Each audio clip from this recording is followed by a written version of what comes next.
Hello, this is Chef John from foodwishes.com with salmon, belly wrapped salmon on a potato leek chowder. This is a technique I came up with, I don't know, a couple months ago, and I wanted to film it and show you, and I'm going to now. This could work out for a nice little fancy Valentine's and or other romantic dinner. So here we go. We're going to blanch some green onion tops in a little simmering water just for like 30 seconds, just till they soften.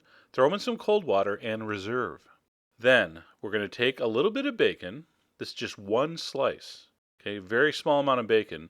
And we're just going to brown that over medium-low heat very slowly. In the meantime, I'm going to prep about 1.5 cups of diced Yukon Gold potatoes. See that? Make them nice. Make them all the same size. This is a special dinner. I'll just be hacking those things up. I'm going to take one leek, basically just the white part, just the bottom, cut it in half, and then slice it up. And then leeks you have to wash very well. All right, sand in your date's dinner is a total deal breaker, guys and gals. So make sure you wash it well. Now, by that time, our bacon is cooked. You don't want it dark brown, but you want it cooked. I'm going to add 1 whole garlic clove. All right, we're going to pull that out later. And by the way, if your date doesn't like garlic, just break up now. It's just going to be easier that way. And then I'm going to throw in my leeks with a pinch of salt and just a 1/2 teaspoon of butter. This is a very light dish, very lean, very flavorful, but light. You don't want something too heavy, for a Valentine's dinner. You know what I'm saying? After about 10 minutes of braising that, sauteing that, the leeks are going to get nice and soft. We're going to throw in our potatoes and just enough water to sort of cover, all right, maybe 3 or 4 cups of water. So it looks like that. Another pinch of salt for the potatoes, a pinch of cayenne. Spice it up a little bit. Bring that up to a simmer, turn it down to low, and just let it simmer. It's going to take about 15 minutes until the potatoes are tender.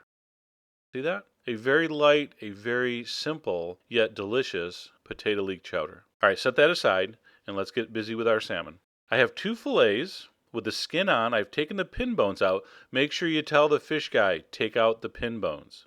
Then very important, we got to find the salmon belly. It's the thin part of the salmon. You can see it has those kind of ridges of fat. We're going to cut it in thirds, and we're going to take off that 1/3 that's the belly part. That's the flat part. That's the part that overcooks when you cook salmon.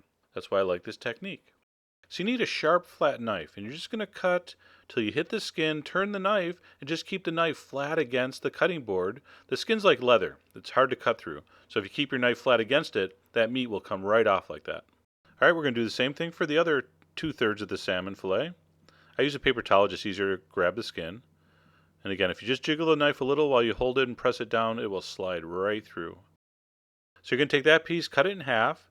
Now we have 2 thick pieces, and we're ready to top with our salmon belly. Okay, so we're going to take that first piece we cut off, the salmon belly. We're going to put it flat against the board, and with your sharpest knife and your toughest fingers, we're going to make just a horizontal cut, butterfly cut, and cut that into 2 slices. Then you're going to mix and match. One will be thinner than the other. There's no way you cut that perfectly in half. What are you, some kind of sushi master? So the one that's a little thinner, put on the bigger piece or the taller piece, and then the little thicker piece goes on the shorter piece, and you got 2 perfect pieces. And of course you're going to do that with the other salmon fillet, because I'm making 4 pieces here. Before we can top with the salmon belly, we got to season underneath. So a little salt and pepper.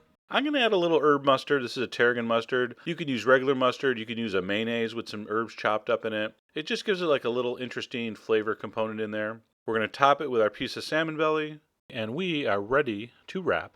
Put your green onions like a cross. We're going to flip it over so the salmon belly side is down. Bring up the sides so you're making like a little package. Don't worry about tying them. See, mine were too short to tie. As long as they come together underneath, you'll see when they bake, they look great. All right, I got to take a little pie pan here, a little baking dish. I'm going to put in some oiled parchment paper. You can use wax paper, even foil if you want. And then I'm going to place these in with the green onion seams down, the salmon belly part up, and then just brush it with a little bit of oil on top. All right, so I'm going to throw this on the stove in just maybe 10 seconds. I want to just get a little flame on there just to heat the pan a little bit. And throw it in a 375-degree oven for 15 minutes exactly. Gave me a perfect medium. Okay, you don't want these cooked all the way through. You want them to be kind of firm, but still a little bit bouncy, a little bit resilient to the touch. All right, and to finish this delicious romantic dinner, I'm going to heat my soup back up. I'm going to taste for salt and pepper, add a little bit of green onion, just because I had them. Scoop that into a bowl. Top with one of your pieces of salmon. You could do 1 piece or 2. I made 4. And because it's Valentine's Day, I put a little tiny dollop of sambal. All right, I'm going to throw a little bit of sea salt down there. That's that large crystal salt, really nice, from France. Hey, you can tell your date. I brought this in from France. Nothing's too good for you. This is my Valentine, Michelle, biting into hers. Look how beautiful that is. And, come on. What is the whole purpose of cooking a delicious, beautiful Valentine's dinner? Because you are trying to get lots of compliments.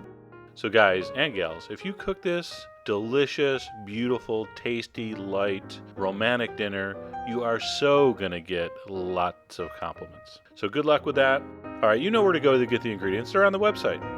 And as always, and especially on Valentine's Day, enjoy.